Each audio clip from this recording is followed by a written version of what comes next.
तो आज हम करने जा रहे हैं क्लास 10th के साइंस का चैप्टर 1 रासायनिक अभिक्रियाएं एवं समीकरण।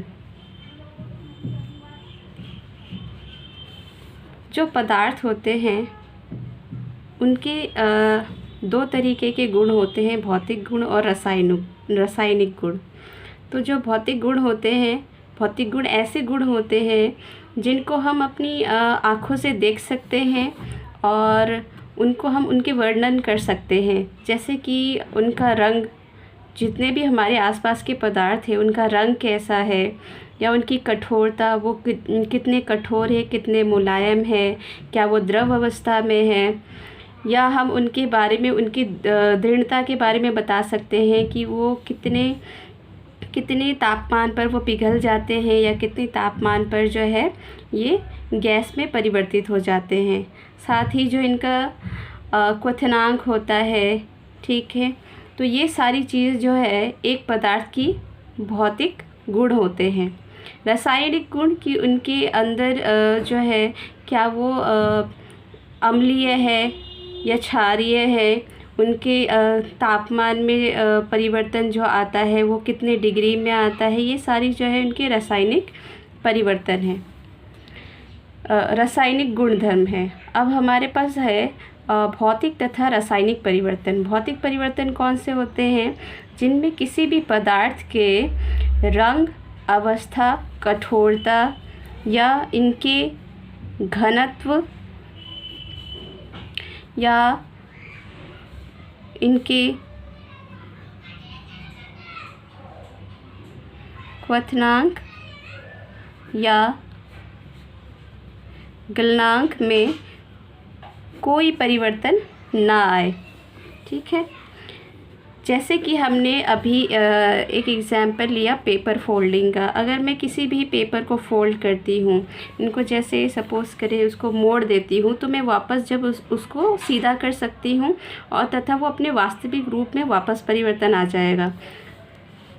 फिर अगर मैं उदाहरण के लिए लेती हूँ कि हम जो आटे की लोई बनाते हैं उसको अगर हम बेलते हैं तो रोटी बन जाती है। फिर उसी रोटी को अगर हम दोबारा तोड़ मड़ोड़ कर गोल कर ले तो दोबारा लोई बन सकती है। तो यानी कि हम देख सकते हैं ना उसके रंग में परिवर्तन आया है, ना उसकी अवस्था में परिवर्तन आया है, ना उसके क्वथनांक या गलनांक या उनके जो घनत्व है या कठोरता है उसमें कोई परिवर्तन नहीं आया है। ऐसे ही अगर हम दूसरा कोई उदाहरण लेते हैं, जैसे कि बर्फ़ को पिघला दिया जाता है तो पानी बन जाता है।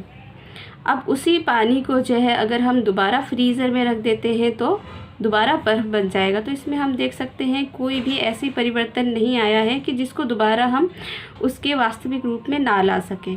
रासायनिक परिवर्तन कौन से होते हैं? ये इस टाइप के परिवर्तन होते हैं कि जिसमें आप अगर कोई भी काम करते हैं या कोई भी पदार्थ से अगर कोई कुछ काम करते हैं तो उसमें कोई ना कोई नया परिवर्तन आएगा और उसमें आपको कोई नई पदार्थ जो है वो आपको मिलेगा। यानी रासायनिक परिवर्तन में जो है जो पदार्थ के रासायनिक गुणधर्म होते हैं उसमें परिवर्तन आ जाता है, ठीक है। जैसे कि हम अगर उदाहरण लेते हैं कि रोटी को पकाने का, रोटी को जब हम बेलते हैं तो उसका वो अलग होता है, और जब हम उसको पका लेते हैं तो उसका रंग और उसका टेस्ट सब में परिवर्तन आ जाता है। वैसे ही सब्जियों का है, जब तक हम सब्ज़ी काटते हैं तो उनका टेस्ट अलग होता है, और जैसे ही हम सब्ज़ी बना लेते हैं तो उसका टेस्ट अलग आ जाता है। जैसे कि हम एक उदाहरण लेते हैं मोमबत्ती का। मोमबत्ती जो है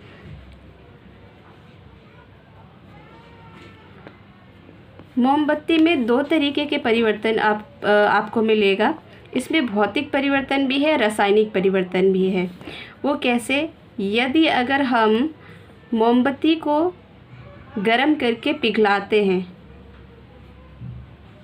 ठीक है, पिघलाने पर जो है हम इसको दोबारा से जो है मोमबत्ती में परिवर्तन कर सकते हैं। पिघलाकर हम एक कटोरी में उसको जमा कर सकते हैं, फिर दोबारा उसमें धागा लगाकर वो मोमबत्ती दोबारा बना सकते हैं। तो जब हम इसे पिघला देते हैं तो इसमें भौतिक परिवर्तन आता है।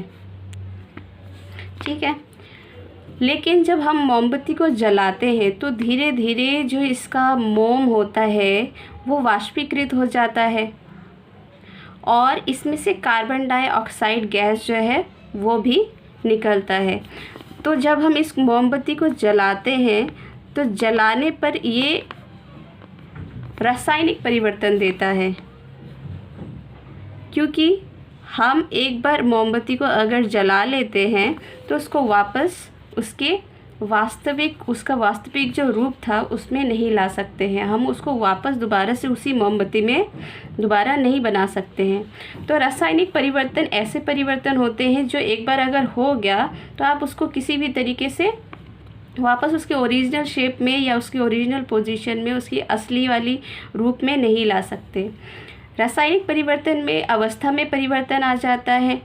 जैसे हमने मोमबत्ती का उदाहरण लिया कि मोमबत्ती जब थी तो वो पहले एक ठोस था, जैसे ही हमने उसको जलाया तो धीरे धीरे वो गैस में परिवर्तन होने लगा और वो वाष्पीकृत हो गया। ऐसे ही रंग में परिवर्तन आ जाता है। जैसे आप रोटी का ले सकते हैं, जब तक वो आटे में के रूप में रहता है तो उसका रंग अलग होता है और जैसे ही हम उसको पका लेते हैं तो उसके रंग में परिवर्तन आ जाता है। ऐसे ही रंग के लिए हम उदाहरण ले सकते हैं कि जो लोहा होता है, ठीक है, लोहे की कोई भी चीज़ जो होती है जब हम उसे पॉलिश करते हैं या उसको जब ऐसे ही हम यूज़ करते रहते हैं, इस्तेमाल करते हैं तो उसका रंग अलग होता है। लेकिन अगर हम उसको बारिश में रख देते हैं और या जहाँ पे जल होता है वहाँ रखते हैं तो धीरे धीरे उसके रंग में परिवर्तन आ जाता है, क्योंकि उसमें जंग लगने लग जाता है। और रासायनिक परिवर्तन में गैस का निकास होता है। अभी जैसे उदाहरण लिया था, मोमबत्ती जब जलाते हैं तो उसमें कार्बन डाइऑक्साइड गैस जो है वो उसमें निकलता है। तापमान में भी परिवर्तन आ जाता है। कई बार जब भी हम रासायनिक कोई भी एक्सपेरिमेंट करते हैं तो जो रासायनिक परिवर्तन के तौर पर जो है तापमान में भी परिवर्तन आ जाता है। अब इसी के लिए हमने एक उदाहरण लिया है जिंक प्लस सल्फ्यूरिक अम्ल का। जब जस्ता यानी जिंक को जब सल्फ्यूरिक अम्ल में मिला दिया जाता है तो इसमें से एक हाइड्रोजन गैस निकलता है, इसमें से हाइड्रोजन गैस का निकास होता है, हाइड्रोजन गैस निकलता है। तो हम देख सकते हैं कि ये एक रासायनिक परिवर्तन है। अब ये जो हाइड्रोजन गैस निकल गया, अब हम इसको वापस इसके अंदर मिक्स नहीं कर सकते हैं, यानी इसको वापस उसके ओरिजिनल चीज़ के साथ नहीं ला सकते हैं। तो रासायनिक परिवर्तन वो परिवर्तन होते हैं जिनमें जो पदार्थ होते हैं उनके रासायनिक गुणधर्मों में परिवर्तन आ जाता है तथा उसमें से एक नया पदार्थ हमको मिलता है। और इस परिवर्तन का जो है हम अंतः रूपांतरण नहीं कर सकते, यानी इसको इसके ओरिजिनल शेप में या ओरिजिनल पोजीशन में नहीं लाया जा सकता। अब रासायनिक समीकरण क्या होता है? रासायनिक समीकरण कोई भी जो रासायनिक हम क्रिया करते हैं या रासायनिक जो परिवर्तन आता है उसको हम जो है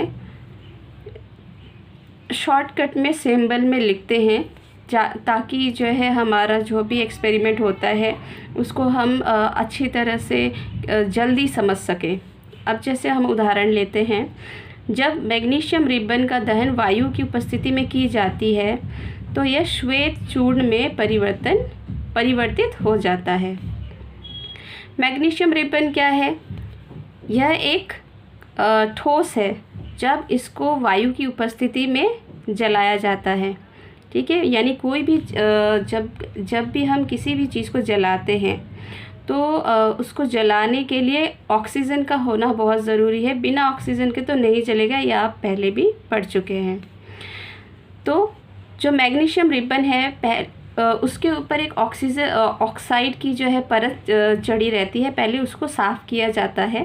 साफ़ क्यों किया जाता है? ताकि जब ऑक्सीजन रिबन को जलाया जाता है तो वो वायु यानी ऑक्सीजन की कांटेक्ट में आ जाए और अच्छे से जलकर उसमें जो भी परिवर्तन होता है वो हमें दिखने लगे।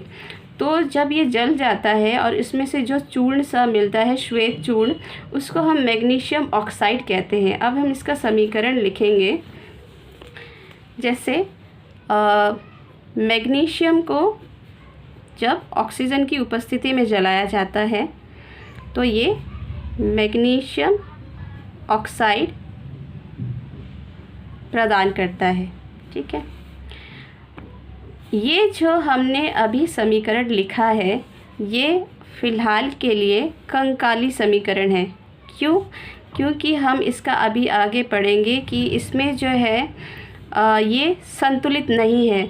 जो समीकरण संतुलित नहीं होते हैं हम उसे कंकाली समीकरण कहते हैं। ठीक है,